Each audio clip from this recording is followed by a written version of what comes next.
Hey everybody, welcome back. Welcome back. It's another show, another day. I think this is episode 8 of Casual Conversations with the Homies. Quarantine Sports. I know we have a long name, but right now we got to throw the Quarantine Sports in here because we hopped on the sports talk and sports show before it got trendy. The first day of the quarantine, me, Tito, Guru, and a few other guests hopped on it day one. We're here to promote stay at home. Hope everyone is safe. Hope everyone's just having a good time in home with your family and friends. And if you're single, I'm here for you. I'm not there for you, but I'm praying for you.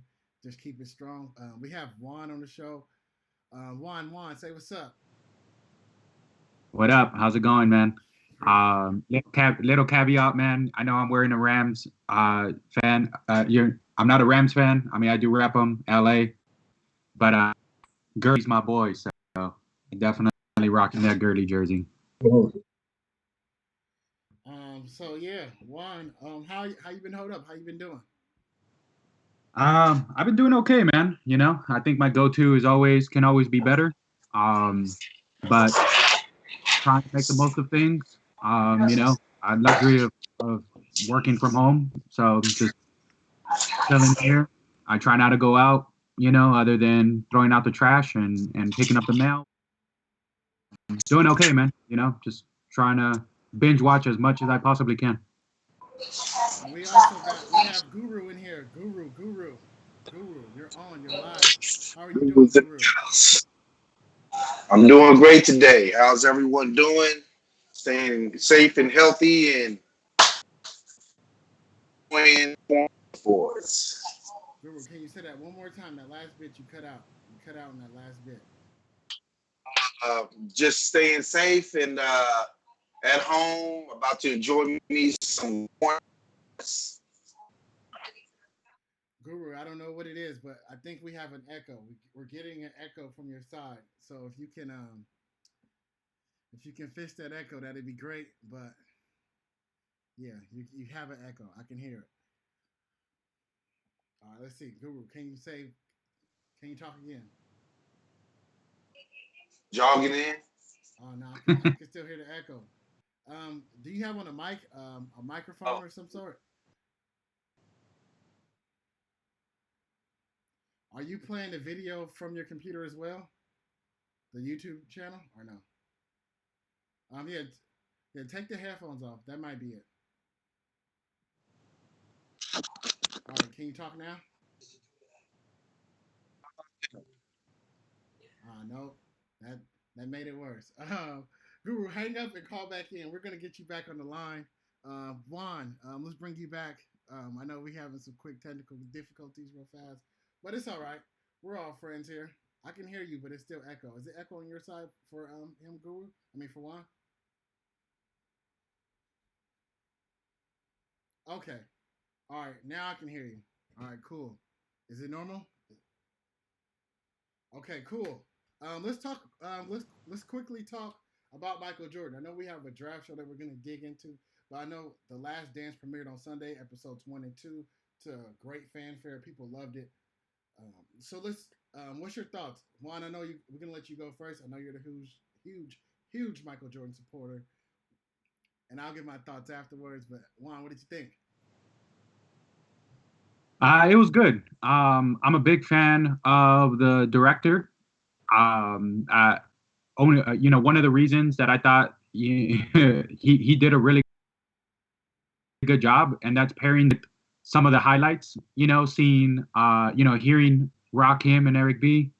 It definitely brought it home. But I thought it was good. Me being a big Jordan fan, you can probably already guess that nothing really seemed new to me. This is something that I lived, that I was definitely into, and like sought out this information as it was going live. I knew about Pippen possibly being traded.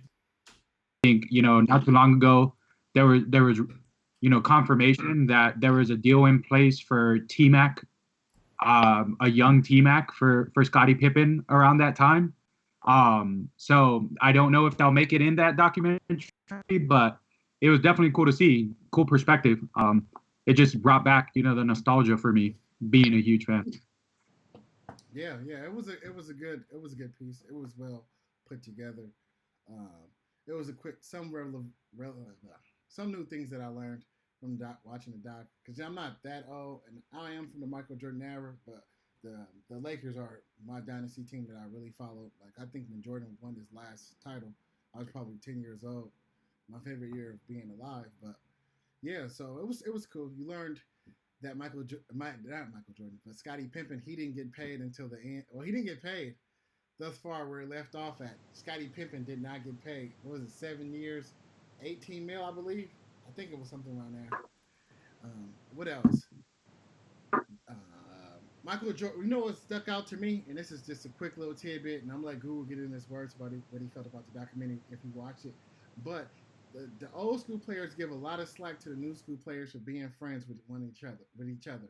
Like, hey, this guy hangs out with this guy goes out with this guy, like this guy's being seen being friendly. Michael Jordan in the playoff game went to go play golf with the enemy. Him and Danny Range shot 18 holes the before game 2 of a playoff series. Now I understand if you want to hang out with a guy after this season is over, or maybe even in a regular season in the first couple of months, but during an intense playoff series, if he's not trying to get an edge, I don't understand what's the point of him hanging out with him. But also, if this is what those guys do, then NBA players are like NBA players. They can't have other friends that they can relate to. So why does the old school give the new school guys backlash for being all buddy buddy and hanging out? Guru, quick thoughts. Um, me being an old school fan from coming from the '80s and then the '90s, I think that it was. I think I think now uh, what he sees is more players not being as competitive against each other because they're friends. Probably, Jordan was always the ultimate competitor. He could, excuse me, he could be your friend. If it was even just to get you to, lapse a little bit on the court, anything to give him an advantage. Um, I just think that he has an old school mentality, and that's why he feels Did you that watch the way. documentary?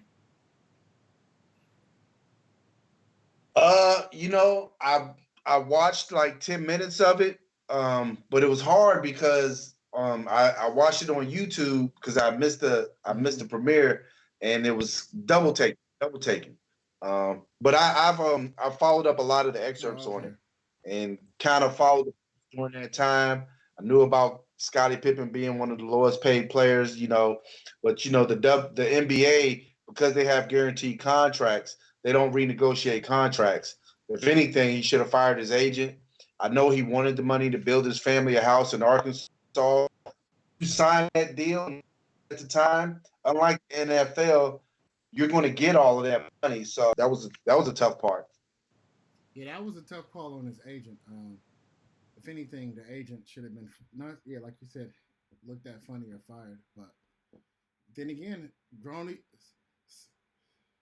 That was a lot of money at that time. I can remember being um, I can remember being 17 years old and Dominique Wilkins signed a 5-year, $14 million contract. I'm thinking, this is the late '80s now. I'm thinking, he's never going to be able to spend all that money. So the contracts just kept getting bigger over the time. Yeah, it makes sense. It's time relative. Like they said, the NBA really boomed right after that contract signing that he had. And like I know Magic Johnson signed a 25 million deal. What was that? 25, I think, something like that. Some kind of weird deal. And that was pretty. Yeah. Hmm. Look at it now. That's pretty like a low deal, but that was the times. Scottie Pippen, he got paid in the end. I don't feel sorry for him. His $17 million is way more than I have. So I'm not about to cry for that guy. But he did deserve it. Him being a number 2 player in the NBA, only second to Michael Jordan. So he did. I do think that he should have got paid as well, but he should have waited. I guess this is good for all the NFL players who hold out. Because Yeah. then Hey they man, look. Chicago made it up to him. His final year, Yeah. up, his final year before he retired, he signed a 1-year deal with Chicago. I believe it was 2001, 2002. 1 year, 10 mil. and he averaged 5 points. So I would definitely say he definitely got it. But yeah, I mean, we're talking about the documentary, and obviously he was vastly underpaid. I mean, Jordan was definitely making 30 plus mil, but I think people forget like even Jordan didn't get that until I think it was 95, 96 when he came back is when he started getting those big contracts. Like the most he ever got paid before that, like 90, 91, I think was like 4 mil, 4.5. So like he was making most of his money through his, through Nike, through any endorsements, Gatorade, McDonald's, all of that stuff. And obviously rightfully so. But in the long run, I mean, I think just really with everybody, I think like Pippen's wife came out and said Pippen's okay. Um, if we're talking about raw numbers, Pippen has actually he got more money via contract than Jordan ever did throughout his whole career. So it definitely came full circle, but yeah, during that time, it definitely was you know it was wrong. So I don't think fire his agent because I think his agent was the one that got him all that bread at the end of his career. But it definitely seemed kind of weird that he was just vastly underpaid. Yeah, yeah. Who do I don't think you like you said you don't really blame no one. We have a comment that says um, even the owner told him not to sign it. So, you know, it's Scotty's fault. Before we get into the draft, one more topic, just one more off topic, and it's just breaking news that happened yesterday. Juan sent me a text about Gronk, and I'm like, "What happened?" I thought he had coronavirus, but come to find out, he signed a 1 year. How many year deal is it with the Buccaneers? But he's on the Bucks. Well, yeah, he didn't sign. He just got traded. He had one year left on his contract, so they just traded that. So now him and Tom Brady are reunited in Tampa Bay. How do you guys think that's going to play out? Quick thoughts. You first.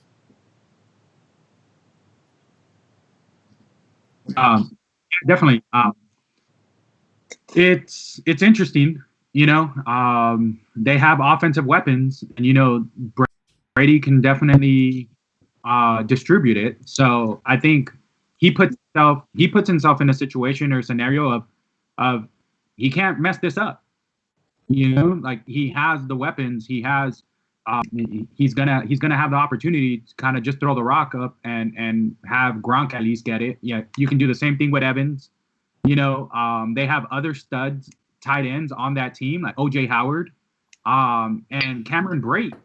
Cameron Brate, their second guy, is in a is up there as well. So what are they going to do with all these weapons? I'm hearing reports. I know we're talking about draft, but I'm hearing reports that they want to pick up a receiver. It's like whoa, like no excuse at this point. But I mean, it does free them up. Now they can trade some of those tight ends if they really wanted to, and just keep building. But I think at this point you got to go for broke, try and win it. I know he had a deal, but you got to first, if not this year coming up, the following, like that Ram approach, and just try and do what you got to do in order to be all in with all your chips. Yeah, go ahead, Guru. What you feel about it? Yeah, I mean, yes, I agree. When you have someone as great as those two, and then you put them on a different team, it would seem like it would be a lock for them to have a lot of success. But truth be told, there's a lot of hungry teams out there. You are playing with a 43-year-old quarterback. You are playing with an aged tight end, even though he's great that year off. Yeah, he's healed, but you still got to get back in football rhythm. And then on top of that, you have the rest of the players that you have to integrate into that offense. It's not going to be like Tampa Bay. New England. I think it's going to be a tough road for them. I'm not going to. I think it's a great signing, but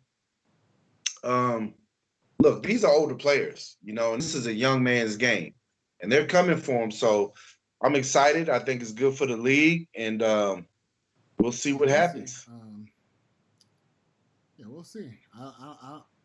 I'm not saying I don't believe in it's gonna work, but we'll have to see. He's older, like you said. Everybody's older, so we're gonna go quick break, and then we're gonna get to the show. Quick 40-second break, and then we'll be back right back starting our NFL mock draft. Boom.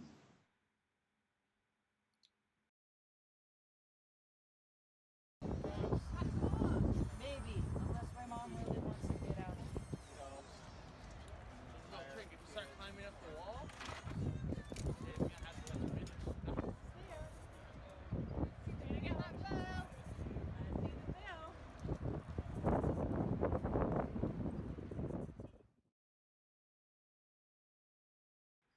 Okay, welcome back. Welcome back. Welcome back. We're here. It's April 22nd, 2020, pre-draft day. We're here. We're talking our mock draft. We're going to start it off with Juan. So with the first pick, Juan, who do you think is going number one? It's a no-brainer at this point. I think just overall consensus. I don't see anything crazy at this point with any major trades or anything like that. Cincinnati Bengals select Joe Burrow. So Joe Burrow, eh? Joe Burrow is the number one guy on your list. Joe Burrow. How you feel about that, Guru? Number one, Joe Burrow. I think it's unanimous. You know, the man's number one. They threw 60 touchdowns. I mean, he wouldn't be my number one pick, but he's definitely going number one. That's a good choice for the Bengals, and you start a team with a quarterback. We'll see how he does, but definitely he's number one. I have no argument with that. Yeah, I think so too as well. He was my number one on the board. He's been number one since he won the Heisman, I believe, and then once he backed it up in the national championship game, he came. It was said that he was going to go. The people of Ohio is ready for him to come back. Hopefully, he can do better this time than he did at Ohio State. But he plays for the Bengals, man. The Bengals are not the most storage franchises when it comes to quarterbacks. Like they're at the top of the draft for a reason because they kind of stink. And hopefully, he can have the right pieces around him, the coaches that can lead him the way he needs to go. We'll see. I like that number one pick. Number two pick, Juan. Go for it.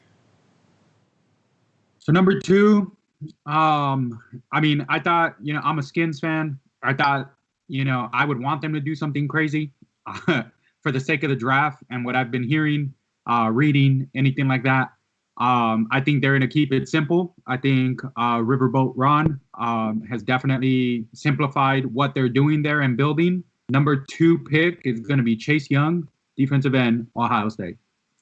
Chase Young. So Chase Young, defensive end, Ohio State.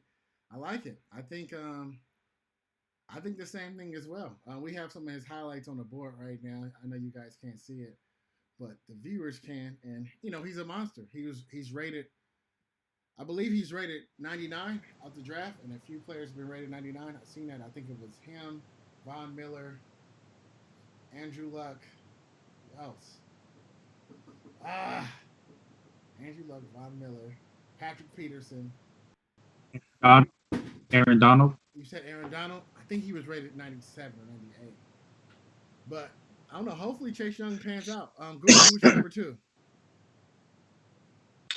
My number two pick has got to be Chase Young. He actually would be my number one pick.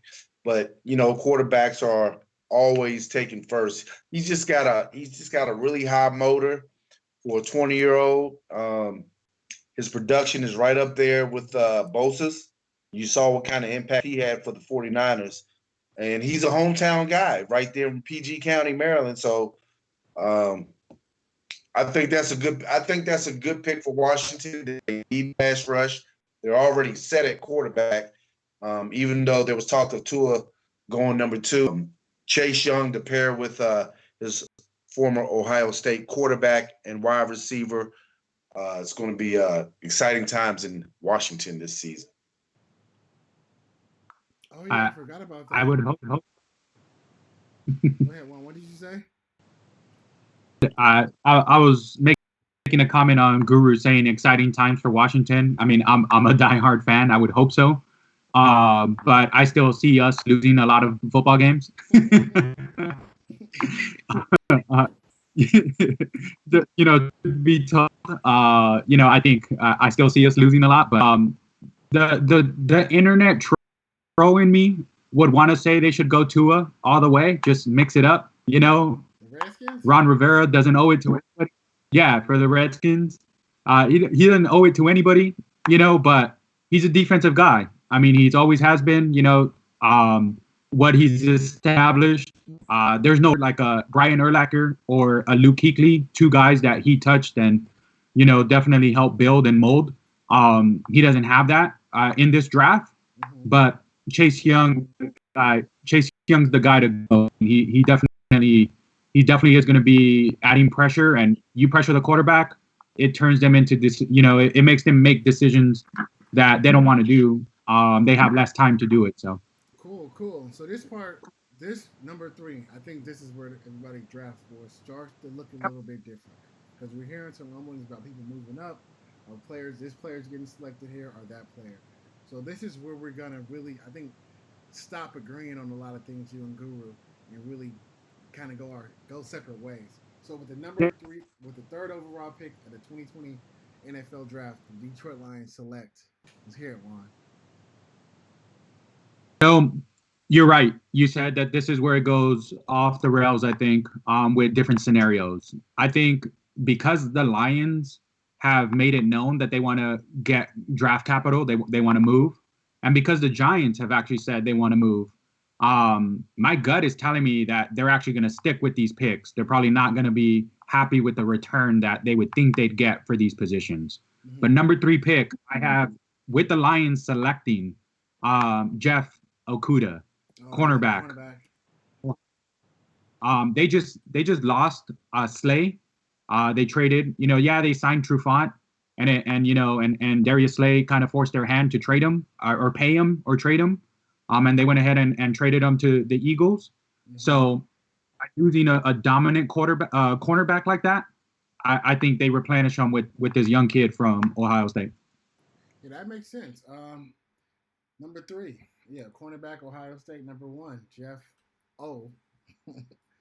It seems like a good pick. Like you said, they lost Darius Slay. And hopefully he can be that blue chip player that can come in and make an impact. Guru, we're going to bring you back in. We just heard from Tito that he thinks they're going defense, cornerback. Who do you have at the 3rd spot, or do you agree? Well, with Detroit, the Lions.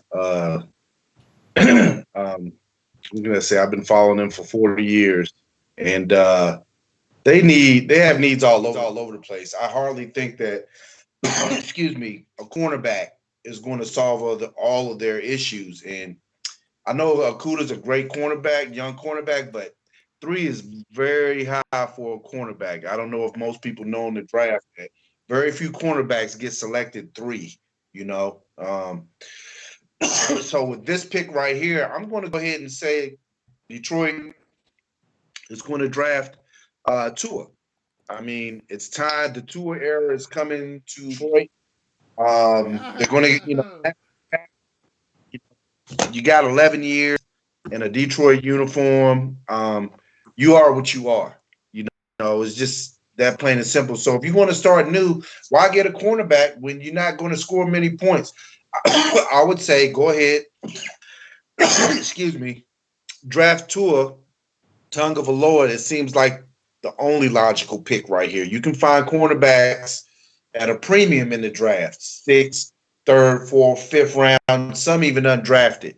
I just wouldn't take, it's just too high of value to take a corner at number 3. I'm going to go Tua. Wow, Tua. That was that might be our first big shocker already. Tua at number 3. Yeah, Juan, you want to debate this or? Yeah, I didn't know you were going to go quarterback early, Guru. Yeah. It's definitely a surprise. I mean, hey, Guru, I love it, man. I mean, keep them coming. Let's have this talk, and see where it leads, But I mean, I understand why you would go this route. You know, Stafford. I mean, he's paid handsomely. You know, he's definitely not a Pippin. He definitely is paid. Um, if you do this, you're telling them you're out. Like I don't think they're capable of doing that to Matt Patricia. Like I don't think Patricia's a great coach. Yeah, he's the worst. You know, I think he's definitely a product of the New England system. But I don't because of that. You know, you have a decent defensive guy. You don't really want to mess with what they have offensively, and you go defense. Reason I say that, as I was doing my research here, I like efficiency. So I was looking at offensive efficiency and defensive efficiency and stats. The Lions last season were ranked 19th in offensive efficiency and 29th in defensive efficiency. So if the shock was going to come of not going cornerback, I know that it replaces somebody that they lose. I would like to see them go with defensive line, defensive tackle, maybe a linebacker. So names that ring a bell is Simmons, Brown, something of one of those two players. But Tua, I don't see Tua going here. It'd be pretty damn impressive for them to go that route if they did. Yeah, I don't know. I don't know about that one, Guru. Tua, he's a good quarterback and he has some great highlights and he's a great college kid. But my number one thing about Tua, man, he gets hurt, and I don't think they're married to a hurt quarterback right now. Matthew Stafford is the pinnacle of being hurt all the time. So why would the organization themselves draft another guy who's injury prone? And I wish Tua the best. Like I wish he comes back stronger than ever and doesn't get hurt ever again. But in the meantime, he's known to get hurt. So I don't see why the Detroit Lions would do that. But hey, if they do it, power to Tua, man. Power to Tua, because I don't believe in Matt Stafford either. Like I think he's not a horrible quarterback, but he's overpaid. Like he's one of the highest paid quarterbacks in the NFL, and he doesn't deserve it at all. So I can see why you want to move away from it. But Matt Patricia being unstable and him just being the organization being what it is, I don't think they'd make this move. I think it'd be career suicide for Tua already if he gets drafted to the Detroit Lions. So number 3, you went Jeff O, and you went Tua T. Number 4, fourth pick of the draft, we have the New York Giants. So with the fourth pick of the draft of the 2020 NFL draft, the New York Giants select. Go ahead, Juan. So, initial reports were saying that they're really high on Isaiah Simmons. He definitely turned out for the combine. Last Montez Sweat rings a bell of just a defensive guy, edge passer, pass rusher, with speed. But I think they're fully invested, with their coach, their new coach. They're fully invested in Danny Dimes. I see them going offensive tackle. The thing about this draft, there's a fair amount of offensive tackles that are all comparable. Like any name here, I think that they're all similar in a sense where any name of those top offensive tackles will make sense. But I actually have them going after Tristan Wirf, offensive tackle from Iowa. Okay, you know what? That's the pick I had. I had him right there. I felt that they really invested. They really vested with Daniel Jones, and to keep him protected, you have to get offensive tackle talent around him. Guru, you looking kind of like, nah. So I'm excited. Who do you have for New York Giants? Guru, go. You might be surprised, but I also had Tristan Wirfs, and the reason why, yes, nice. I think he's the top tackle in the league, and the reason I believe that is he was a state champion wrestler in high school, right? Heavyweight. Mm-hmm. Now he didn't wrestle in college. I was a top program in college wrestling. I'm a former high school wrestler, and one thing I know about heavyweights is that they're good blockers. They're good linemen. They know leverage. They know how to move. And there's nobody better in the draft at offensive tackle than Wirfs because of that background. Yeah, I agree with you. He's a real stout guy. Iowa. I think Iowa always puts out good linemen, or they always put out a good big guy. Like no matter what position Iowa, for some reason, they have one of those meat and potato type players: offensive tackle, defensive tackle, or linebacker.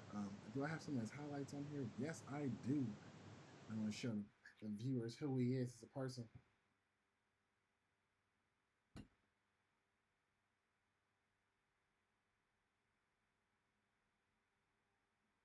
Washington Redskins, just got franchise tagged and went to Iowa. Brandon Scherf. Um, he was tackle with them. He played tackle. The Skins actually moved him to guard. There's talks that the Giants might do the same if this was the pick. I know that they threw a lot of money in the offensive line last offseason, so there could be some interchangeable there. But to speak on all of your guys' points, Iowa linemen haven't disappointed yet. Yeah. All right. So I guess we're moving on with the fifth pick of the NFL draft.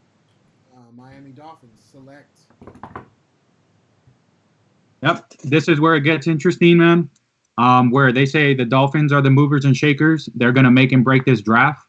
Going with them keeping this selection and not moving up. I know that they're high on Herbert. I have them actually taking Tua. Where I see Tua going, I feel like that's been their guy all along.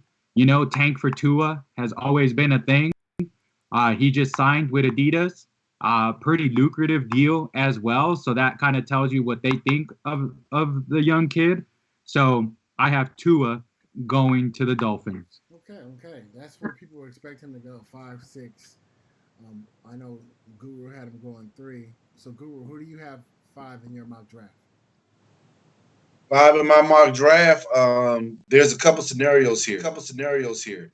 Okay, because the Dolphins can trade that pick, right? There's a possibility that Dallas could trade for that pick, that number 5 pick, give Miami the 17 and additional late round draft picks to trade Dak Prescott for that 5th pick and select a quarterback. If it is, I would say Jordan Love at number 5 for the Miami Dolphins. Wow. Man, Guru now.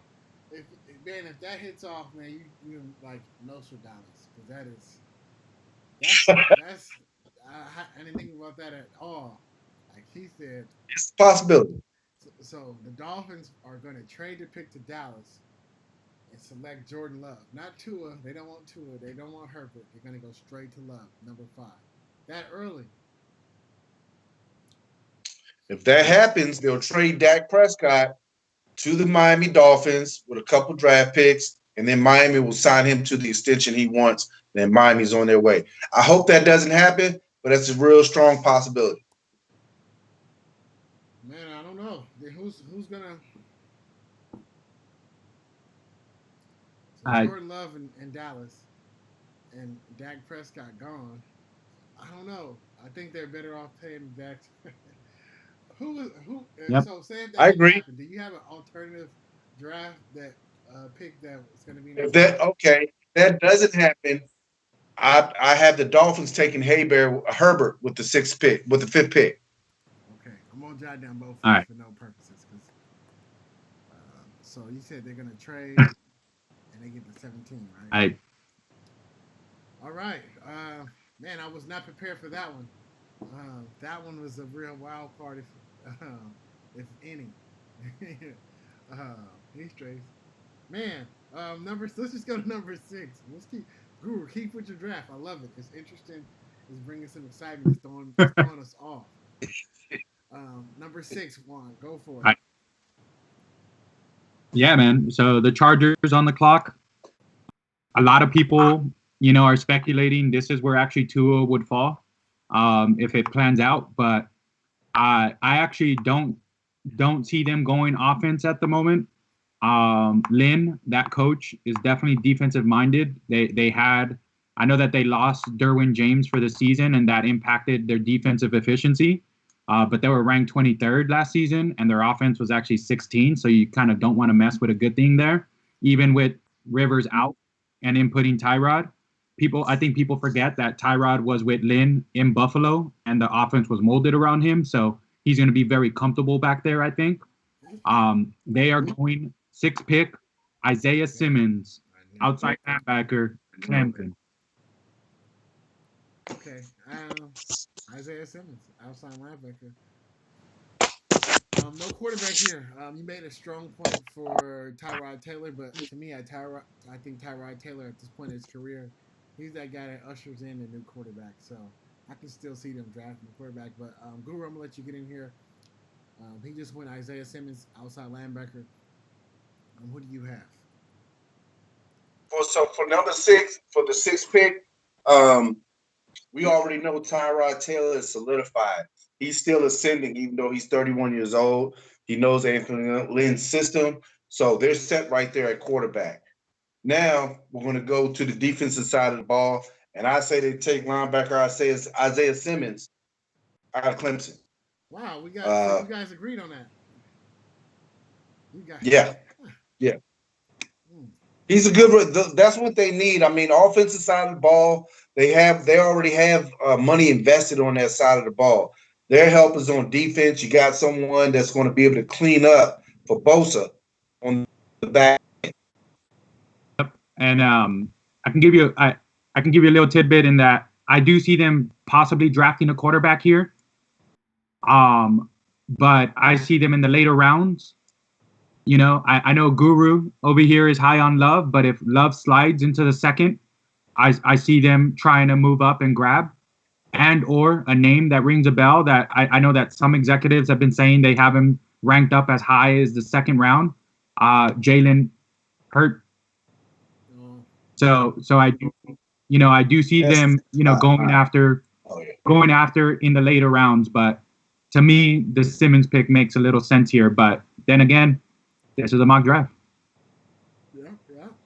So with the 7th, you guys, with the 7th pick, the Carolina Packers are on the clock. So with the 7th pick of the 2020 NFL draft, the Carolina Panthers select. They select Derek Brown, defensive tackle, Auburn. Okay.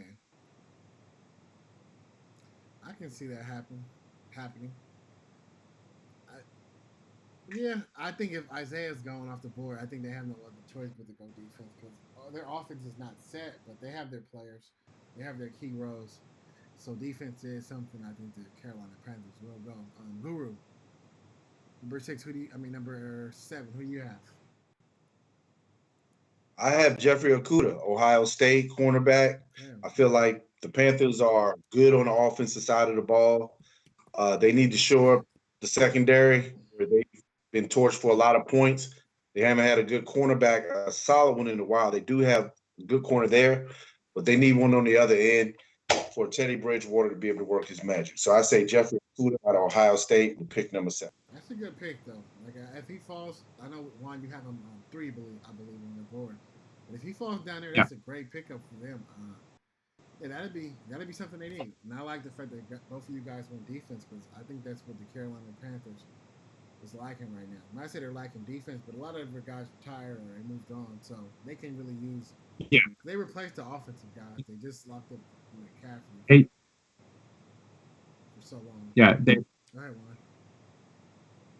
They have a good mentor there already that can show this kid the ropes, and that's Gerald the Real McCoy.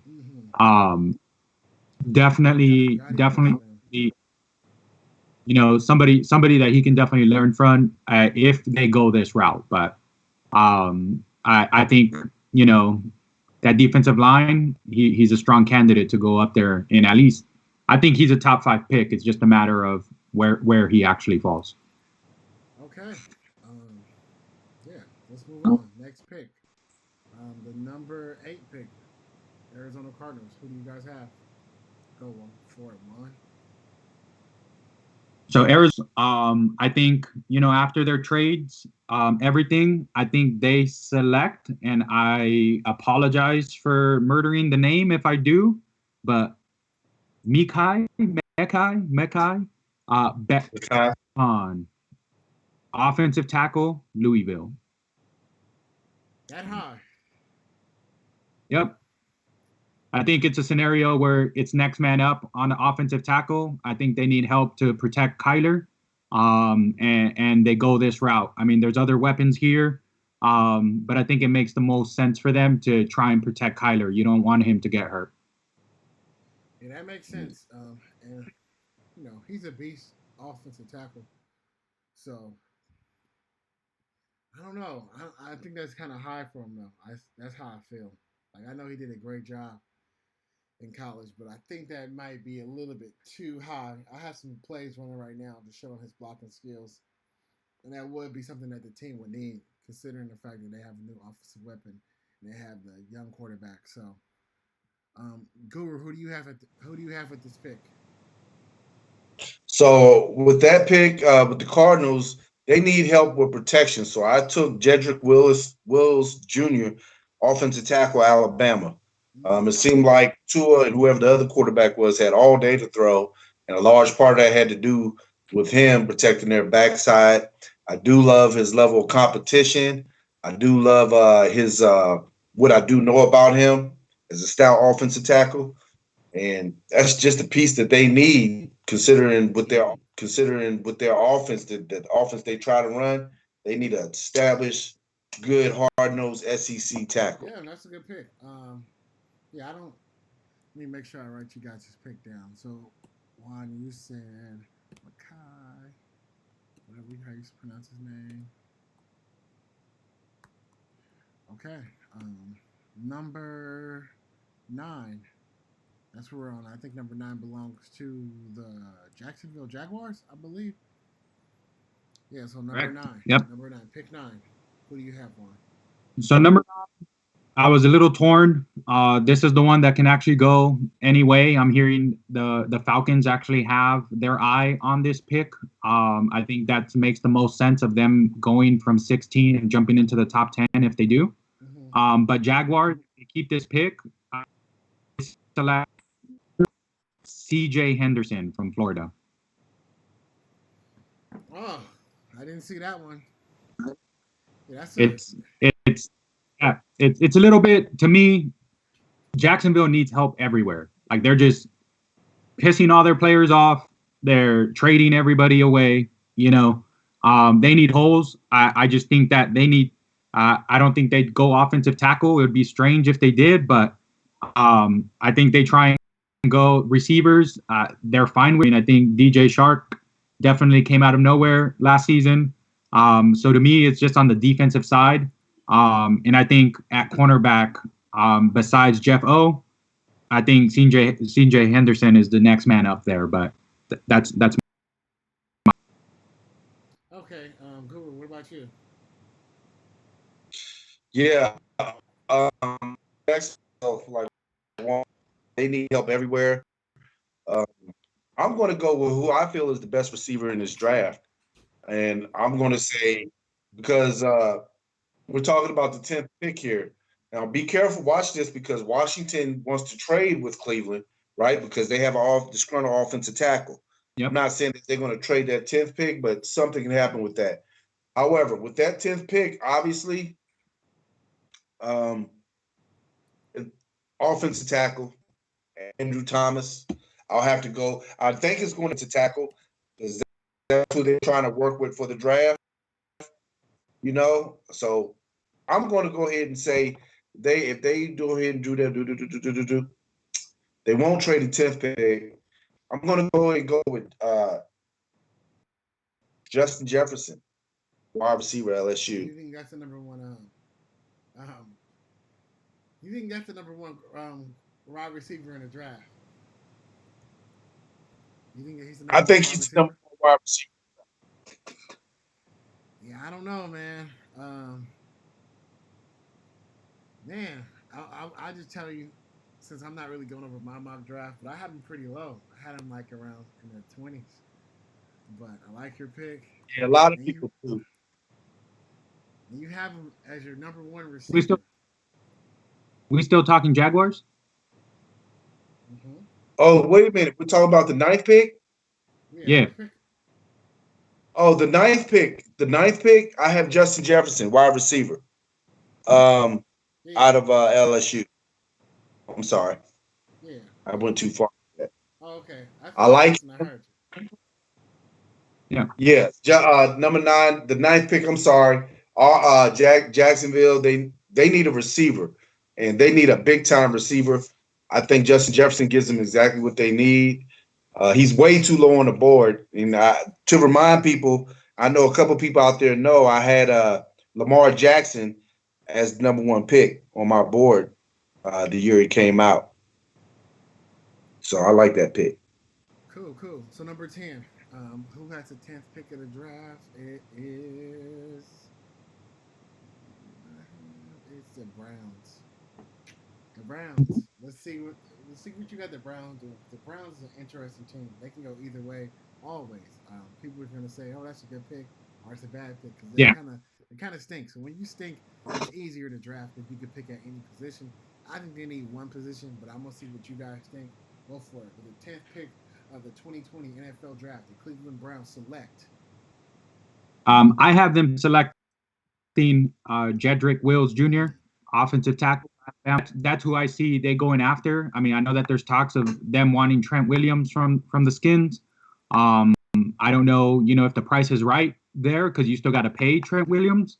I do think he gets traded, but I see them, like I said, with Tristan Wirth and Makai, these offensive tackles, there's talent there, and I think some of them are interchangeable of they actually going. But I think the Browns go after offensive tackle, whether it is moving a guard or right tackle or anything like that. I have Jedrick Wills Jr., Alabama, going. Okay, cool, cool. So who's your 10th pick? So we can get that in. Andrew Thomas. I'm going to go with Andrew Thomas because again, we don't know what's the name.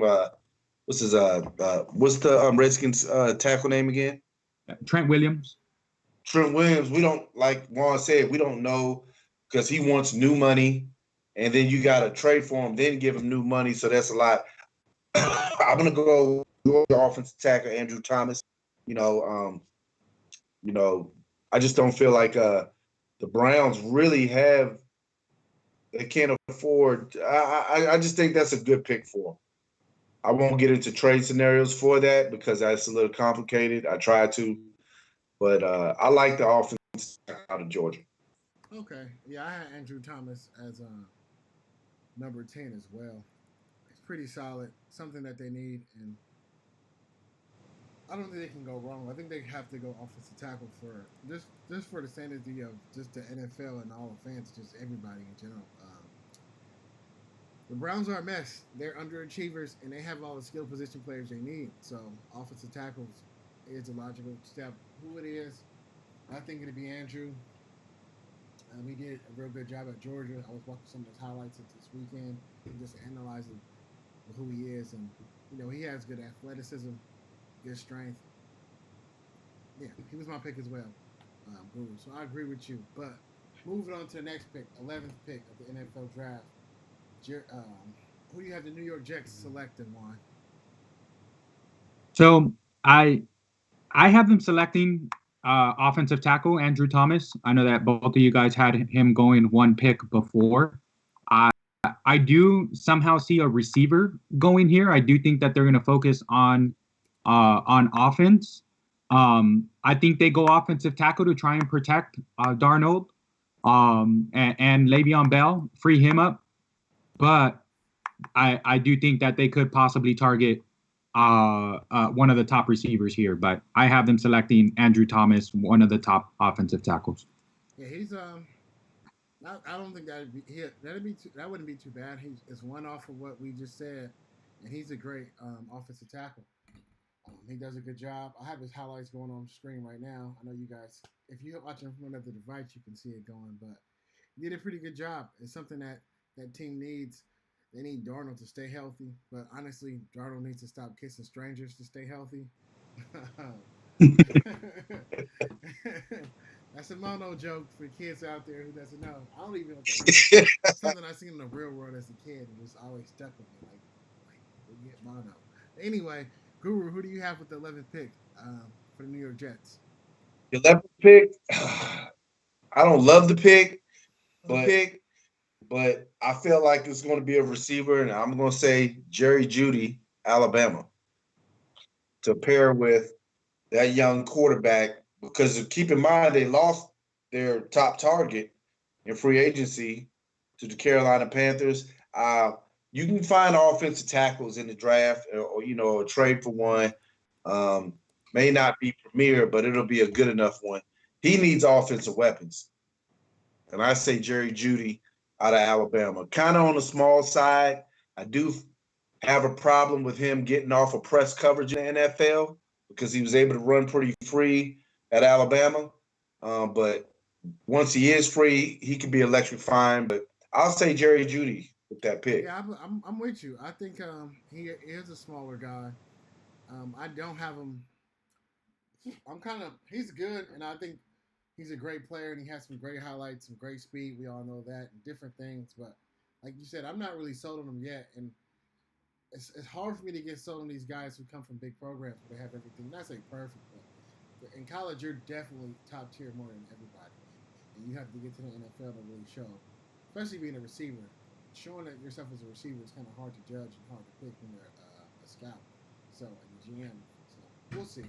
The next pick, the 11th, not the 11th pick. Excuse me. With the 12th pick of the 2020 NFL Draft, we have the legendary franchise, Autumn Wind, Tim Brown, John Madden, Al Davis. You hear this one? We have, and they have a new name, and I don't care. We're going to go with the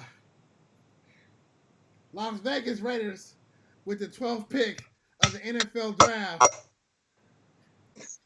Who do you guys have the greatest team in the NFL selected? Go for it, Juan. Well, I don't know. I'm going to stick to the Las Vegas theme here. And I don't know if people were on the Twitter this afternoon. And their mayor is definitely wilding out at the moment. So I'm going to wild out the way that my draft is actually panning out. And there's a quarterback that's sliding that I think Gruden cannot pass up. Mayock cannot pass up. In my draft, I'm probably just as crazy as the mayor. I see Justin Herbert, quarterback from Oregon, falling to the Raiders at 12. What? Hey, Guru, wait. Listen, Juan picked. He picked Guru. Who's your 12th pick for the greatest team of all time? I mean, the Las Vegas Raiders. I am going to go with Henry Ruggs third. They need another pass catcher. They need a good one. Yeah, another kid out of Alabama. Okay. Size. I like his size. He's 6'3". He's one of the bigger receivers, so I don't have concerns about him getting offline. He has the size and he has the strength. He's not one of those little gadget guys. He has enough speed once he get in open field, but he's strong enough and he'll be bigger than most cornerbacks. So I love that pick. He has a big body. With Mariota already there, I believe that John Gruden, in his warped mind, thinks that he has another Steve Young. He might not in Mariota, but I definitely think they need points and they need a dynamic receiver. He's it. Man, Ron, we'll go back to your pick. I'm not against that pick, but to me, it's like why crowd the backfield at the quarterback position? So you have a guy who's basically on his last leg with Derek Carr, who's literally like he's on the surface, like floating by this much, keeping on the job. And they bring in the guy to light some fire in his tail with Mariota, and we all know Mariota has skill, so he can do it. Like he's arguably I didn't like the pick of Mariota because he can somewhat start if he can kind of come around and give the Raiders that extra oomph. That's all that Derek Carr is missing. Derek Carr has high completion rating. He does good things, but he just doesn't have that it factor that it takes to get that extra yard or do that extra throw. And I think Mariota has it. He has that. Like he doesn't hold on to anything. He has that quick memory loss that quarterback's supposed to have. When you talk about drafting a guy who has top 10 caliber and bringing him into this organization and just jumbling it all even more up for the fake quarterback guru head coach John Gruden. Like I love John Gruden, but him and his quarterback guru-ness, it's a lie. It's fake. It never panned out. So I don't think you put him in that situation. And I think Mayock will not let that happen. We tried to hit it big on a receiver last year, and the Raiders as an organization for the last 2 years since these guys been in, they've been drafting real good based on need. They have not reached in no part of the draft. Farrell, he just didn't pan out. But it wasn't a reach because we have another DN that panned out. But that's not the subject right now. And I think they're going to put another Oregon quarterback in the backfield under the center when they have another Oregon quarterback under the center. This is beyond me. I'm befuddled right now. You're right. That's going to throw me off. I might have to take this off because I'm hot. Hey, look, let me defend myself a little bit, and I'll tell you. Look, there's one stat that I value, and that's efficiency, right? You know, I said that earlier. The Raiders actually were ranked 6th in offensive efficiency. So there's no real need. I mean, you can always upgrade, but there's no real need when it comes down to efficiency. And that's not scoring the most points or anything like that, but that's moving the ball and putting yourself in a position to win a damn ball game. I mean, we know what it, you know, the one-score games, the close games, everything like that, right? You know, new season, we'll take it. They've been linked to Guru's man crush, Jordan Love, at 19. You know, so it's like that's 5 picks away. So 5 picks away is going to be okay to go to a quarterback. I mean, I'm sure that's probably not your guys' pick, but they've been linked to actually saying, hey, if somebody of this caliber is actually available at that pick, why not go with it? So I think if in my draft, if it pans out the way that I would want it to pan out, you know, if my guru sense, hey, I think if Herbert's there, they take him.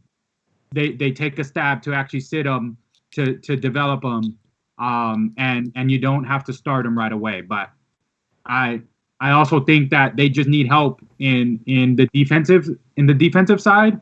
I don't know if anybody on this list warrants the 12th pick on defense other than receiver. I do see them going receiver, but I think they have the pieces in place there where they have a tight end that surpasses any receiver on that squad, regardless of the matter. So yeah, I mean, that's why I would.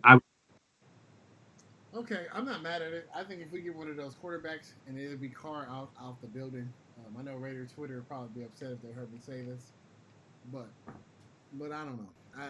To me, that's picking like something that we just don't need, and we actually need not casual. We need playmakers that can play right away. And I don't think a guy that can sit when we can be a horrible team and get Trevor Lawrence next year.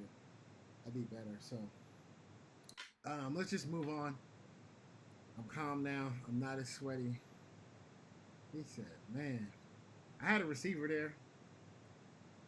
I think that's what we need. But we go with the team that's still in the Bay, the 13th pick, the San Francisco 49ers. Juan, who you have? So they don't have a lot of areas of needs, but one that just opened up by losing Emmanuel Sanders. Mm-hmm. I have them picking wide receiver from Alabama, Jerry Jeudy. I know that Guru, you had him going sooner, but I think this is a perfect spot for him. Ruggs is another name, or maybe the speed factor, but I think you already have speed. You already have speedsters there. Bourne. I mean, you have a stud in Deebo Samuels. Yeah. But I think Jerry Jeudy brings an element at that there's fact if they go this route. So I see Jeudy going to the Niners. Okay, that's not a bad pick. That lines up with him and Riggs, the teammates.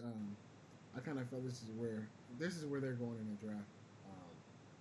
Guru, who do you have for the 13th pick for the San Francisco 49ers? I have C.J. Henderson. They need cornerback. They need to get young there. Richard Sherman is getting up there a little bit, as we saw in the Super Bowl.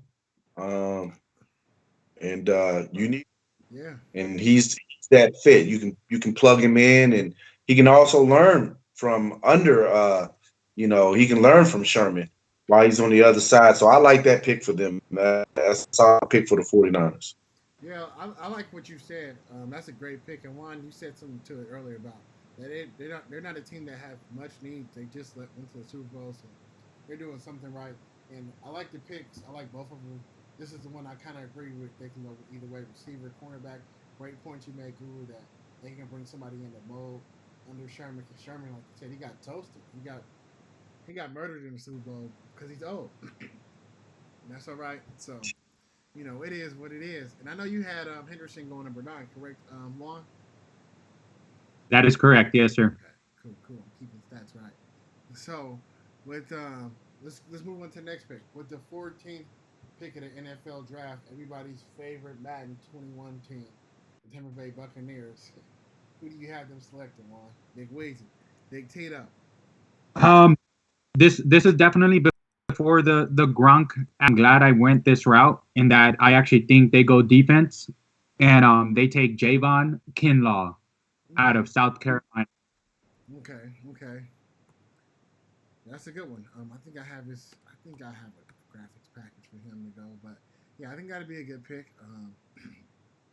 He's about 6'6", big guy.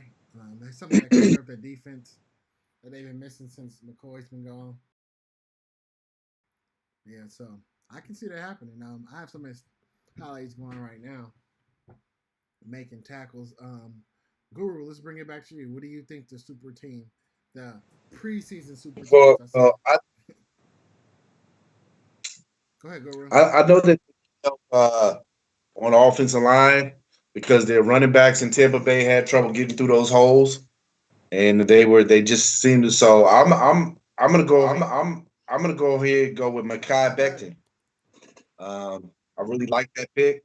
I think he'll fit solid down there in Tampa Bay. You're not getting him as high as you would the other offensive tackles, and he'll be a great fit. Okay, those are solid picks. I don't. Yeah, Tampa Bay. They seem like they're trying to do. They're going the coincidentally the LA Ring route where they trying to get all the hot free agents to come to their team and just try it in this year or next year. So I think they're I'd say they're not concerned with the draft right now, but they want to build through draft. But I think these guys are just going to be not say role players, but they want to bring in the person that can mold and really train them down the line because there's going to be guys in front of them. And with the tackle, that's a good pick because he can have a potential to start. And Juan, who did you go with? I just forgot. Kinlaw. Yeah, that'd be another one of those positions where you can plug and play somebody where they can develop and also make an impact. So yeah, let's move on to the next one. The next pick we have with the 15th pick, we have the Denver Broncos. So who do you got with the 15th pick of the NFL draft? Denver Broncos select. So for the 15th pick, I have them going with Mr. CeeDee Lamb, wide receiver, Oklahoma. Okay, that's a good pick. I think with that team, they were going to go. I think they're going to go receiver as well. I think that's an area of need, and I wouldn't be surprised if they went receiver. Guru, do you have anybody? I mean, who's your? I know you have some. Who's your Yes, team? I have Denzel Mims out of Baylor.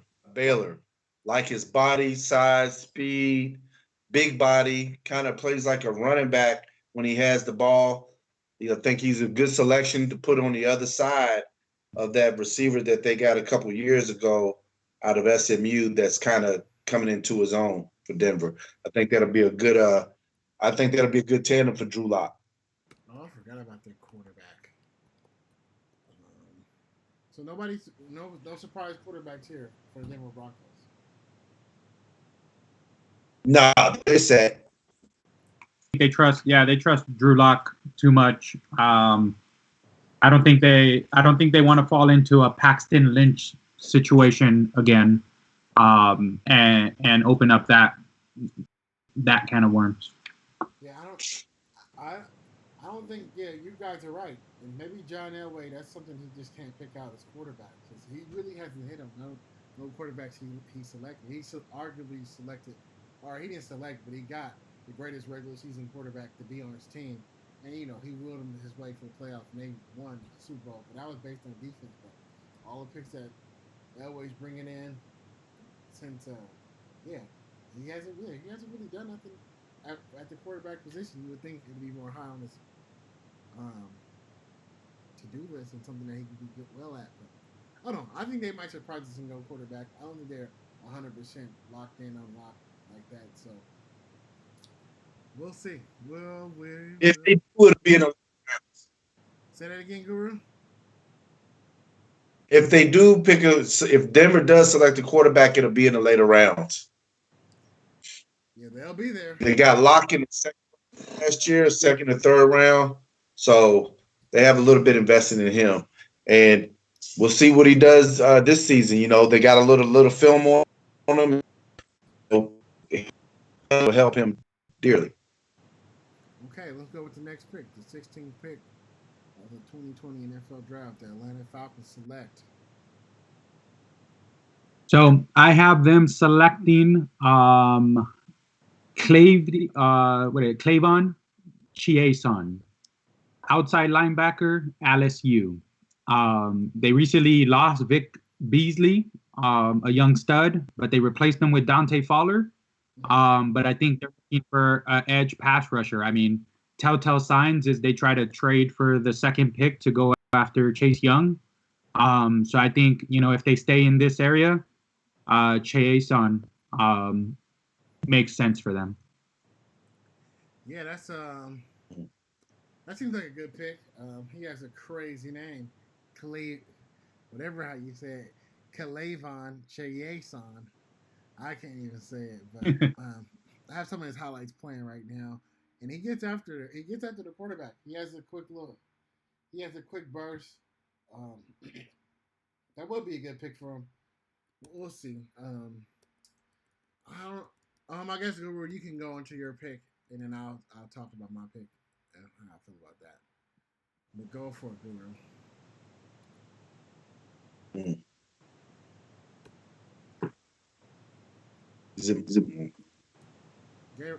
Guru, you there? 16 pick. I like my pick for that. I like Patrick Queen, linebacker, LSU. I think that's exactly what they need. I think Beasley's gone, Vic Beasley. I'm not sure. I don't think he's still with them. They had a lot of trouble stopping the run, and this is someone that they can plug in. Young, can run from sideline to sideline, can play in a 4-3 or 3-4, and get you tackles. Yeah, he can. Okay, I didn't see that one at this. I didn't see him going off the board this early. I thought he was kind of falling to like the mid-20s. And yeah, I guess we go to the next pick. Guru, I'm gonna let you go first on this next pick. You can introduce him if you want to, but 17th pick is the Dallas Cowboys. The Dallas Cowboys with the 17th pick. We select. I would say what we really need is I like Xavier McKinney out of Alabama. I really like him at safety. Our secondary seems to be in disarray. We let one of our top players. Well, I don't know if he was a top player, but he was certainly the top paid cornerback. When he left us, we need a safety to replace Heath. Heath is good, but he's kind of slow getting to the ball. I like the safety out of Alabama because he's long and he's rangy.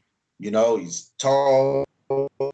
He has like wide receiver ability, and that's what I like for my safeties to have. Ones that can really get down and play.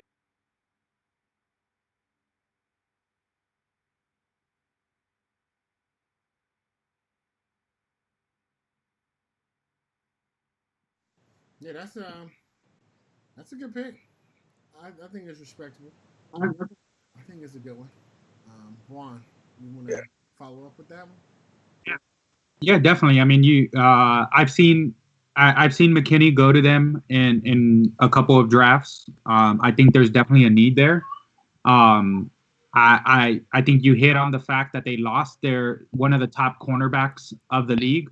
I mean, he's damn well one of the highest paid now with it. So I think they go that route. I actually have them going cornerback. And with our previous next guys, it's next man up in this situation. I have AJ Terrell, cornerback from Clemson, had going to the Cowboys. I think it'd be a really, really good fit. I mean, he's not a sexy name, but I think he'd be a good fit for them. I Yeah, do that's not not too agree. bad. So you have different players, but you guys kind of have a similar mindset when it comes to the Dallas Cowboys and their pick. Um, I see what you're doing. I think those guys are a little bit too high for that 17th spot, but I think if Clavion Chasen is there, I think they'll grab him up. The Cowboys are good at picking at DNs, man. Defensive tackles and DNs, the Cowboys, they love to pick them. And they kind of lost a few. And I think Yeah. they can reshore themselves up. I like the pick that you said, Guru, that they did lose. They lost Heath, but he was not a playmaker. Oh, no. Excuse me. I spoke too soon. Heath is a great athlete. He's going to do wonders for his next team that he's on. So yeah, I'm glad he's gone from the Cowboys organization because he's a great athlete and he's a great player. So I can see them. I can see the Cowboys replacing the great player like that, and really putting some a similar position. I don't know if they go safety this high. I think safety's a good position to draft. But if you don't got a guy who's like top 10, I think you wait on the safety because you can always find those guys that can cover and hit.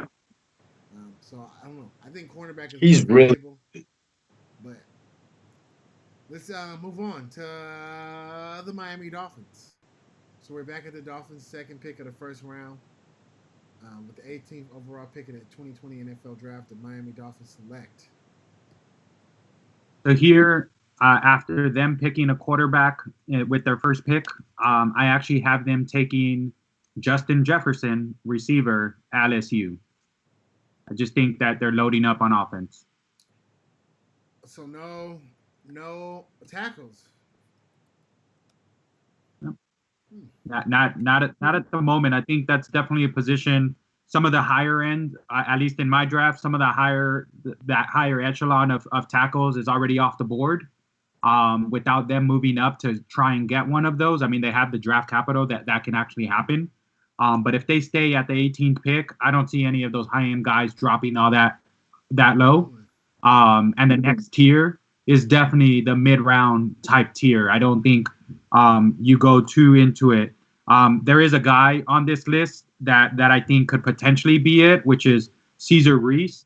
He's a center slash guard, but I don't see him going that high either. So I have them going best available, one of the top receivers. I agree. I know that Guru, you said Jefferson was going to go is high up there. I think so as well. I've been hearing actually that the Niners are actually very high on him. oh, It wow. could be smoke. It could be smoke, but it definitely is one of those where he's moving up the boards with what he did with LSU. I just think that Burrow connection just put him on the map for the season that he had. So I see Jefferson going to the Dolphins. Okay. You have him going number 18. I know Guru, you had him going 9, but for your 18th pick, Guru, who do you have as the second choice for the Miami Dolphins? My 18th pick is really who I feel is the best running back in the draft, and that's Running John. back. We're going. Wait a minute. We're going running back. I think this might be the first running back off the board. Let me sit up. Yep. Yeah, All right, go for it, Guru. Say his name one more time. yeah. Jonathan Taylor out of Wisconsin, big body, ready to plug in, 11, 6'1", something like that. Mm-hmm. Uh, I really feel like he's going to be the offensive rookie of the year. He's a franchise type running back. I have to take him with this pick. I don't know why. It seems to be a lot of teams are devaluing running backs. But man, I watched him play, and I see early round talent. I mean, Miami can, they can be good right away if they get him. He's a 1,200-yard rusher out the gate.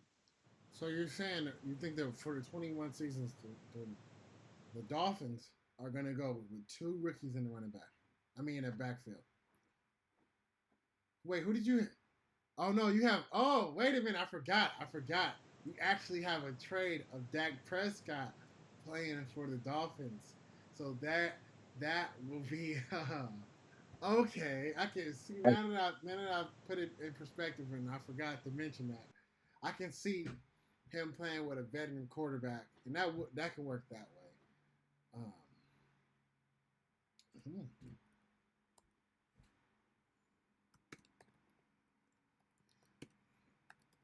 Yeah, I think like they said, they're trying to devalue the running back position in the NFL. I still think it's a very important position. Then again, the Raiders had one of the almost rookies of the year last year. We didn't win nothing.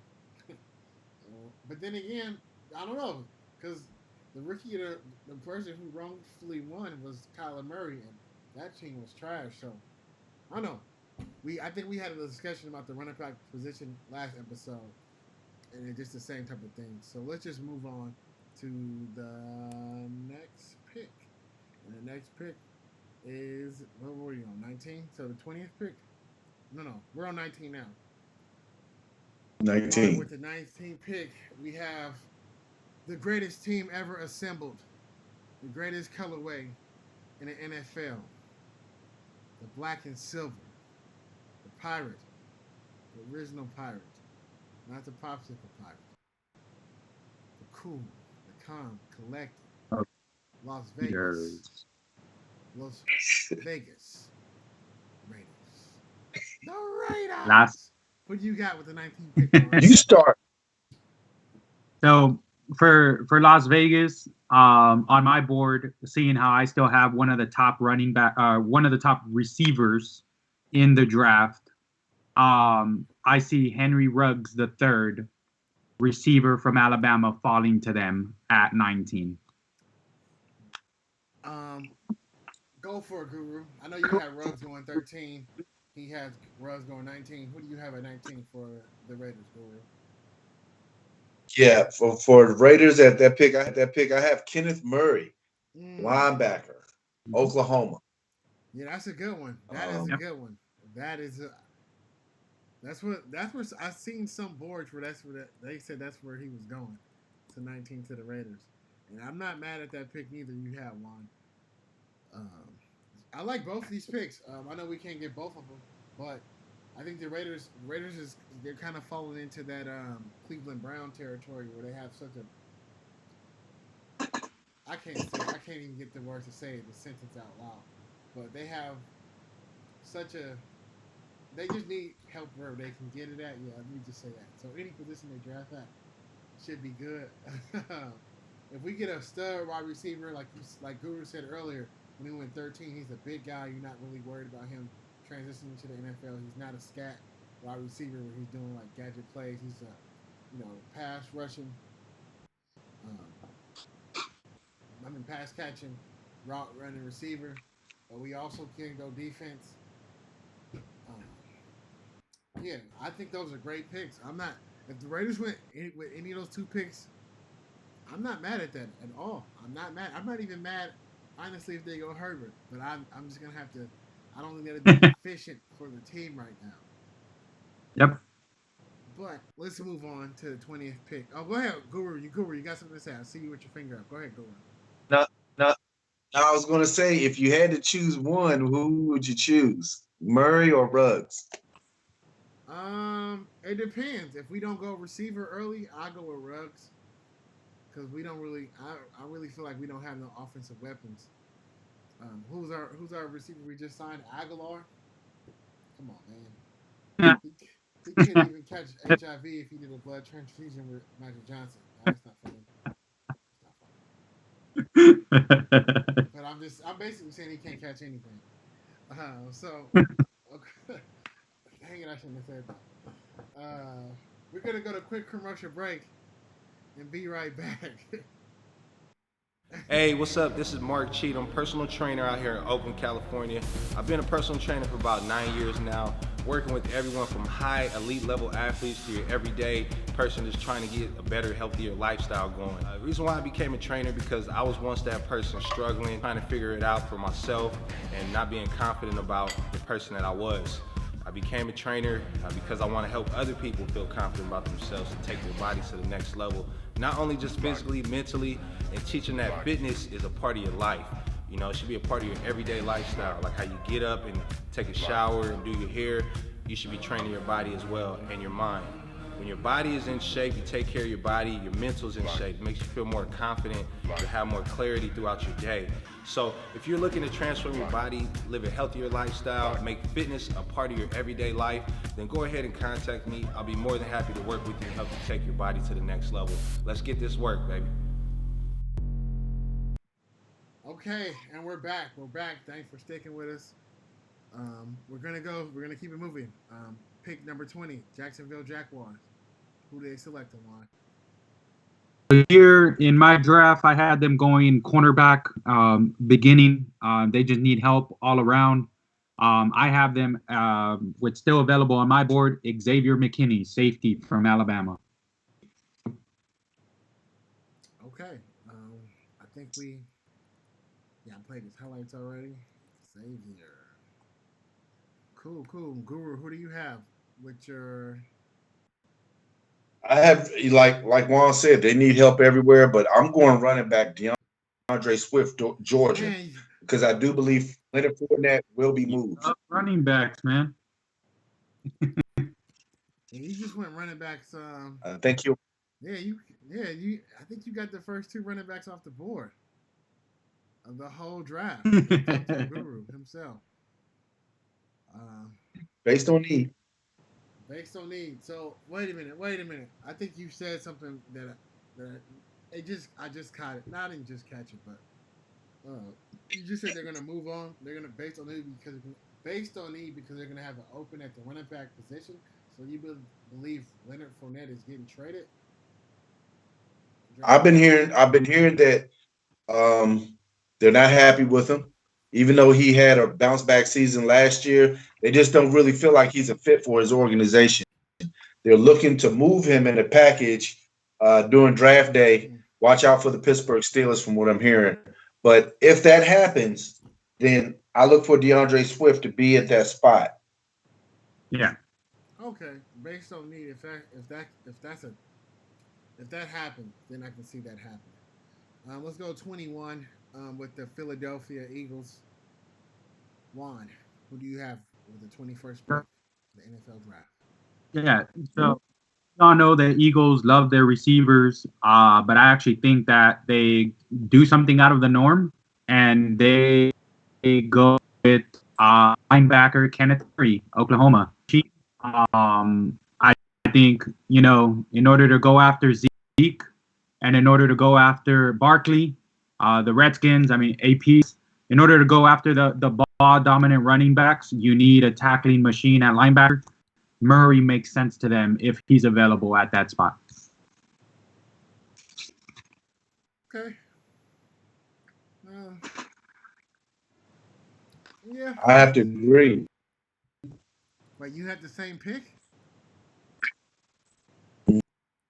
Mm-hmm. Oh, man, you guys are... They're a little long in the tooth. I have receiver. I think at some part they have to get back explosive and get that explosiveness back. They had too many drops by the great. Man, dang, I can't. All these players, I'm noticing a lot of these players, who had horrible seasons. Who had horrible seasons or who are factually not that good, all play for one team right now. And I'm kind of like, like, man, they all play for the Las Vegas Raiders right now. My team, not my home team anymore, but still my team. But yeah, I have one receiver, Jefferson. but we'll see. We'll see. Let's move on with the 22nd pick. Aggie. Go ahead. Go. What you say, Guru? Oh yeah, No, I said Aggie. yeah. Hot potato, huh? Hot hands. He need to get that man some stickums, some old school little giant stickum. He need to be like this on it. But 22nd pick, Minnesota Vikings. Who do you have? Go ahead, Juan. I have the Vikings actually going receiver. I have Brandon Ayuk from Arizona State. Okay, that's not a surprise pick, but I wasn't expecting that pick. Yeah, They lost Diggs. They lost Diggs. I mean, I know that they have the weapons there, but I think they try and replace the big body that can definitely is a good route runner. A little hidden in the Pac-12. But I think he'd be a solid acquisition if they go this route. Okay. Who do you have, Guru? For the Minnesota Vikings, I went ahead and I took Jeff Gladney, cornerback, LSU. They need a cornerback because they got rid of Xavier Rhodes, right, who was a little long in the tooth. They do have a good young corner, but I think that they want to get better in that because points. I think they're going to focus on their secondary. So I like Jeff Gladney from TCU with that 22nd pick. Okay, that's not a bad pick. Yeah, I think with the one thing about the Minnesota Vikings, they have picks not that far, I believe. Like they have that pick and 3 picks later, they have another pick. So who knows? They might switch it up and go either way. And it's when you're picking that close, you got room to see who's there and take best player available and also the player you want. And we have your boys Gladney highlights going right now. From TCU on the board. I mean, on the screen right now, so I can get the viewers to get familiar with him. And he's a ball hawk. Like he's one of those guys. I honestly think he might be the surprise pick of the NFL draft. One of those guys who's not in the top pick, but then you look back, he got number 1 on the redraft, which I think is totally dumb. But anyway, moving on with the 23rd pick. And his team, I don't know. They can go either way now. What's going on with their team? What do you guys have the New England Patriots selected? Juan. So I have Belichick doing what Belichick does best, and that's just stack on D. So I have them going Patrick Queen, inside linebacker at LSU. Yeah, that's not a that's who I have going to them. He seems like a Mayo type of guy. Just like you said, it seems like something that they would do. Like he fits the mode of all the guys that draft in the first round around the same number. So I don't think different. Like he's just that guy that they're gonna plug in and fill in those other guys' role. Who do you have, Guru? I have Terrell Lewis, the edge rusher out of Alabama. You help on the end. They can't get after quarterback very well. Okay, so we can all agree that the Patriots might be looking defense, even though they just lost a quarterback. So you guys still see there's no way they draft a quarterback in the first round. They have 12 picks. Yeah. I think they do. Guru said it best. They got 12 picks. That's a lot of draft capital. I think that they definitely find their guy this year, but there's also free agents. There's cool free agents sitting there where they don't necessarily have to go that route in the draft, in my opinion. Yeah. We'll see. I think, like you guys, there is a whole bunch of free agents, but it's not that much movement right now with the free agent quarterbacks. And I guess we'll see. Once draft comes, we'll see. So pick number 24, the New Orleans Saints. Who that next? Who that? Who dat? Who dat? Who dat? Who dat? Who dat? No, no. All right. So with the Saints, No, go ahead. I know the song. there you go. All right, I got you to bite, man. Yes. I think they're solid on the offensive front. I see them going defense, help in the secondary. That's actually versatile. He's not a big name, but his dad was Antoine Winfield Jr. He's having him go Safety this early? slash man. I do. I just think the versatility there, the fact that he's labeled as a safety slash cornerback, just being able to move helps them if they wanted to do something with like getting stronger at the nickel or anything like that. With the way that that the NFL defense actually plays at the moment, you want that third cornerback slash coverage guy. Damage with all these high-powered receiver and offenses in the league. So I think this makes sense, but once again, it is a name that's definitely that I do see falling to the second round if he doesn't go to the perfect system. Yeah, I think he might. I think he's a late first round, like 29, 30, 31, 32 type of guy. Who do you have, Guru? This pick number 23, 22. This is What pick is it? 24. 23. 24. I'm gonna go with Trayvon Diggs. That's who I like. Again, look, that's what they need. Like the Saints can score points, right? Mm-hmm. But they can't stop people.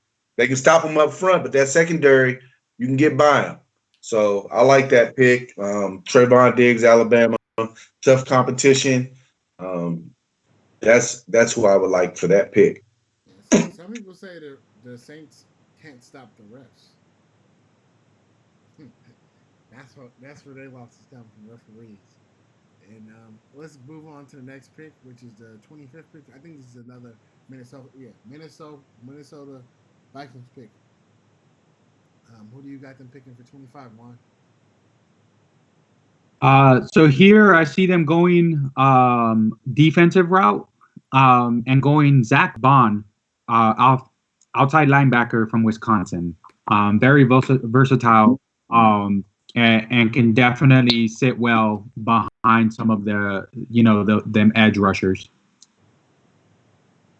Yeah, I think they can.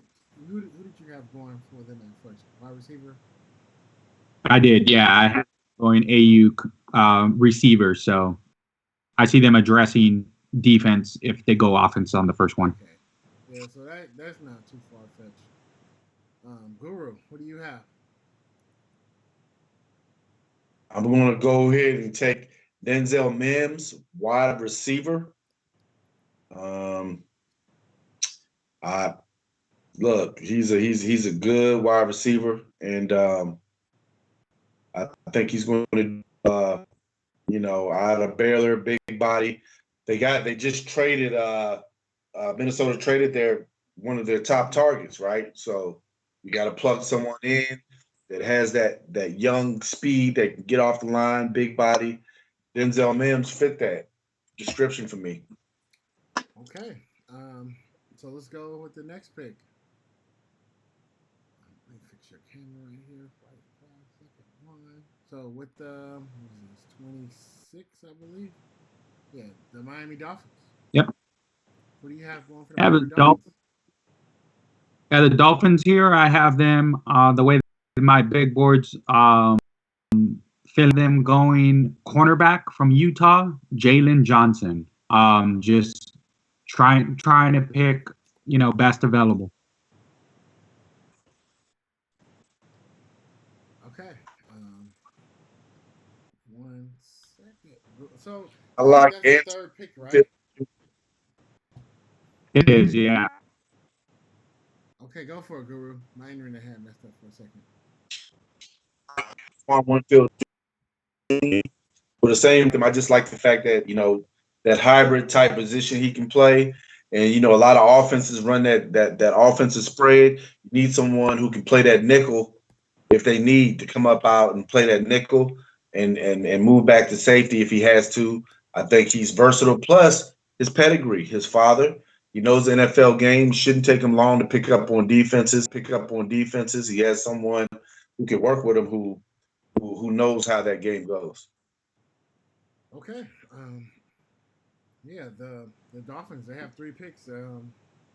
We'll see what they do. I forgot. Where did they get all these picks from? They traded Fitzpatrick to the Steelers, so they had the number pick. They had the Steelers pick. And then what did they trade? Kenyon Drake. Yeah, Drake. From Houston? No. The Cardinals. Did they get the pick from Larry Thompson? Yeah, there you go. Tunsil. You are absolutely correct. That's Houston. Tunsil. That's Houston pick. Yep. He has the most famous draft day ever. Ever. He was. How you not pay that agent? Just pay him like that. The $500,000 he was asking for cost you $10 million for not being in the first top. What? He top 3 at the time? Top 5? And don't be surprised if you get that mask back, man. I mean, masks are in right now, so. Yeah, and I guess we could. Yeah, and you can smoke in the NFL now. Like the testing for marijuana is different, so he wouldn't have failed this year. All right, let's go 27. This is the real heavy hitter teams right now. I think so. Yeah.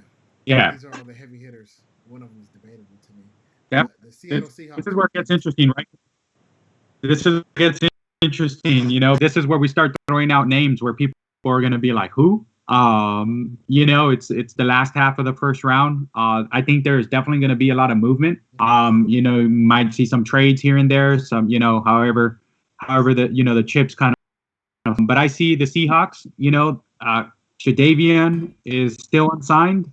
So I see them going defensive end in this position. Once again, I don't know how to pronounce his first name, but it's Yetur Gross Matos. From defensive end, Penn State. Oh, okay. Yetur Gross Matos. Yeah, like his last name is Gross Matos, so it's Yetur. Yetur, something like that. He's a big one. He's a big guy. Yeah. Okay, Guru, who do you have? I'm going to go with that same pick. I like that pick right there from the edge rusher for Tennessee. That's what they need, someone they can get after. Oh, was that no? We're at 27, right? 27. Yeah. Yeah, I like Gross at number 27. For the Seahawks. Yeah, that's where we're at. Okay, so for 28, the Baltimore Ravens. Who do you guys have? Here, I mean, they were a force to be reckoned with as well, right? They just had that one bad game against them to keep them from going to the bowl. So there's not a lot to address in my opinion, but I think they just stack on defense. It's going to be a little bit of a surprise pick, I think. I don't think that he's been associated with them. But I see AJ Penesa, defensive end from Iowa, landing with them. Oh, okay. I think I have his highlights queued up. He was one of my guys. So yeah, we're gonna go to that right now so that people get familiar with it. Number 94. Transition. There we go. Yeah, that's a good pick. I can see that. I can see that happening at this point in the stage where the Ravens are at with their team, and they're not really want to mesh with it. I can see them going there. Like I didn't have them picking a receiver, but I thought they might pick receiver. But with the rumblings with the Brown Cousins reunited in Baltimore, and I kind of I hope it happens. We'll see. But Guru, who's your pick for the Baltimore Ravens?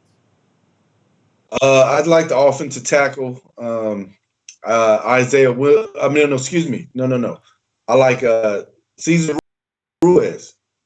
I like him. He's young center because he's replacing. Remember, one of Baltimore's offensive linemen just retired this past off season, And the way that offense is designed, it's a meat grinder. You gotta understand when you play that type of offense, that's probably the busiest offensive line in pro football all season long. So you need young guys who can get in that line and have the stamina to go, because you got that that offense goes, and they need to replace I can't remember his name. He's a good player, but that's where they need to go on the offensive line. They seem to be good everywhere else, to me. Those are solid picks. I think you guys both went beefy boys, offensive and defensively. Okay. Yeah. So next pick. Who is the next pick? And it is the Titans with the 29th pick. The most unexciting team. The Titans. 30th. No, we're going Titans. It's the 29th pick. I have Cesar Ruiz, center / guard from Michigan. They lost, to the Browns. I think they need a versatile offensive lineman to try and plug up and fill up that hole. Even though Derrick Henry don't need no linemen, I think that's the route. I think that's the route they go with. Okay, Guru, 29. I got Gross. I think that they need someone that's going to get after the quarterback. He's a big boy, young. They were just a couple games away from destiny, and they need to be able to get to the quarterback in order to stay competitive in that division that they're in. Okay. Yeah, we'll see. I think you guys have. Well, I guess we'll get to it towards the end. I've kind of been on board with a lot of these picks you guys been having. It seems like everybody did their homework, and we got some wild cards in there, but let's go. Let's move right on. 30th, the Packers. So the Packers, Green Bay. I was a little torn on this one. I was thinking they were gonna go receiver. I initially didn't have this person in my first round. I think this person is a little hyped, but I think this is a perfect Jordan Love to fall back into and go. Jordan Love, quarterback, Utah. Yeah, that's a surprise pick, and you kind of went to a surprise team. Yeah.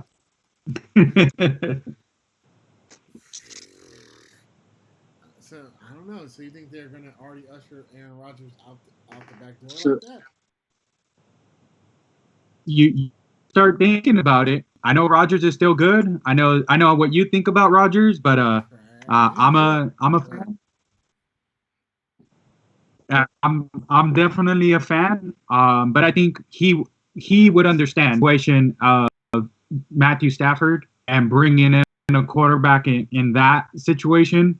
I think it happened far with him. I think history repeats itself, and it happens with Jordan Love going to the Packers to find and learn, and kind of develop.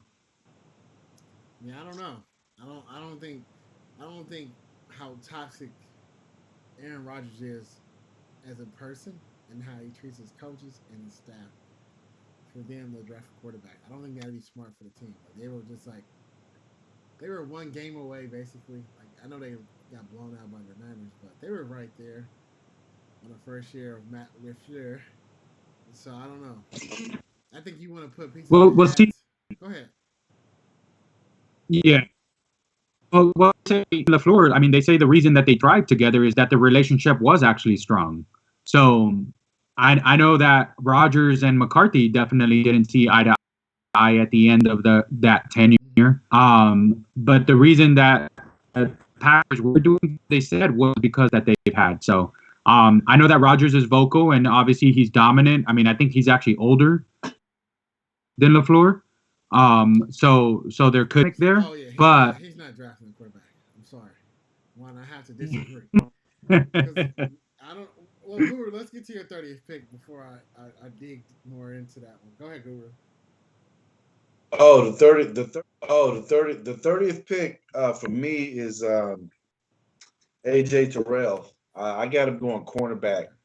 Um, they couldn't stop anybody in that playoff game. It was like they were 3 and out, boom, 49ers scored. 3 and out, boom, 49ers scored. So they need, and I wouldn't worry so much about that's not a bad pick though with Jordan Love. I just feel like he'll be gone. Yeah, he was gone way off your board. He was gone number 3. Yeah. That's I really like him. I that's really giving me think he's mental a top. Trubisky vibe right there on that high. But we'll see. Let me just say this real. Let me just say this real quick. And Yeah. Hotbox is my witness. Kevin knows that I didn't have the quarterbacks that were drafted with what's the Jets quarterback and Baker Mayfield and the quarter Josh Rosen. None of those guys were high on my board. I didn't have any of them in my top 20 in that draft that season. The only one I had that was top, Lamar, I had to the Browns. Mm-hmm. And I was disputed all season long about that. So I mean, I had picked up. Yeah, Guru. Like I said, if number 3 goes how you predicted tonight, we officially not calling you Guru. Is Notre Dame. Guru Damas. Period. Because Right on. I'm gonna call you and like, hey Guru, pick 6 random numbers because you just got this right. I want to go with your luck right now. But moving on. Moving on with the 31st pick, the team that beat, or the NFC representatives, and with the second pick of the first round, the San Francisco 49ers. Who do you have, Juan? yep. So if they keep this pick, right? Like there's a lot of talk that they want to move out. I mean, they don't have another pick till the 4th round, I think, or late 3rd. So it's like they definitely and they don't have a lot of cap space. So they want to build through the draft if they want to fill out the roster. They don't have a lot of needs, but if they do keep it, I think they go cornerback here. I know Guru, he's off of your board already, but I think Trayvon Diggs makes sense in this spot for me. A lot of relatives in this draft too. But yeah, that's a good one. Go ahead, Guru. 31st, San Francisco 49ers. 31st, I'm gonna go offensive tackle. I mean, they're getting long in the tooth on that front line, on that offensive line. I think I can't remember his name. He's been there for a while, but you need someone that he can mentor and carry the torch. I think Austin Jackson is perfect. Okay, the last pick of the first round goes to none other than the Super Bowl Kansas City Chiefs. Go ahead, Juan. Right. So here, I'm gonna throw another wild card here. I'm not busy. I'm not high on running backs in this. I think they're valuable. I don't actually have 1st round grades for any of the running backs. I do agree with Guru that Taylor from Wisconsin is probably going to be one of the most productives in the league. I think because he's so devalued, probably going to go 3rd, 4th, and after some of these other guys. But for fit and need, you can already guess. I'm going running back for the Chiefs, J.K. Dobbins, running back, Ohio State. Guy, I mean, I know that Swift is a little bit more versatile from Georgia, but I like Dobbins here in the fact that he's a big boy. He definitely could bring a different element to that team other than speed on the outside. Go ahead, Guru.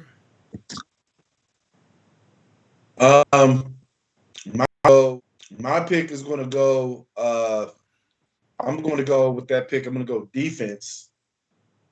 And my pick is what's his name? Back on it. I don't want that. Oh, second. Oh no, that's racist. uh, um, Ding, God, what's his name? ding, ding, ding. It's all right, Guru. It's all right. It's a long show today. I know we had to Um, do a lot of studying. oh, And okay, your yeah. last So pick my pick, of the pick first one. Go ahead. my pick is going to be Christian Fulton, cornerback. Again, you know, the Chiefs, they need cornerback. LSU, what can I say? I mean, they're the national champs. They blew everyone out. This guy has good lateral movement.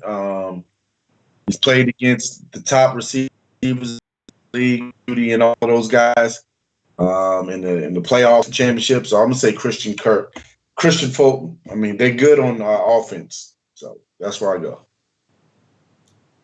I'm not mad at that. I'm not mad. I'm not mad. I think they're gonna go defense as well. They're the defending champ. They don't really care. But if it was somewhere they can go, they go defense. So we did it, guys. We did it. First round NFL draft. We picked them here first. We'll check back. We'll watch the draft tomorrow. Oh, the draft is tomorrow. I just remembered. I'm working Yeah. tomorrow. Yeah. Dang it. I'm sorry. My bad. Yeah. Let's see. Let's see. Yeah. Let's see. I think that's pretty much it. Good show, guys. We can talk. I guess we'll talk more general stuff on Friday. So I do want to talk some NBA and some other things that's been happening. And of course, I want to dig more into the Last Dance. Yeah, Guru, watch it. Just go to ESPN.com.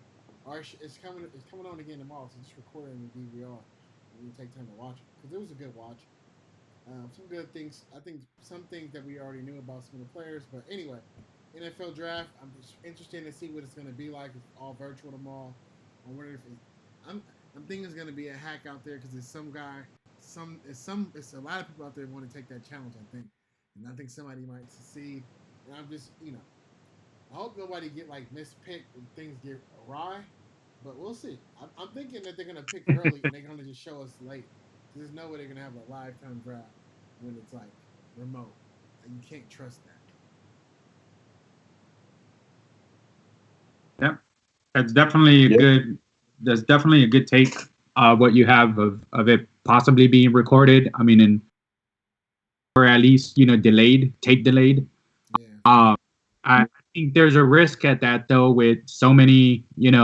Who was it? Is it Schefter that got a talking to where he kept announcing the picks before they were even happening? And everything.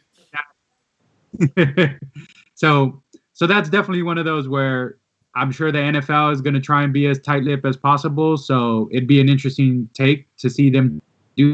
I mean, the hiccups that we have in this show, right? Which is like a little bit of out of sync at times. So it'll be interesting. It'll be interesting to see. But the real cool thing is that we'd be able to relate. Yeah.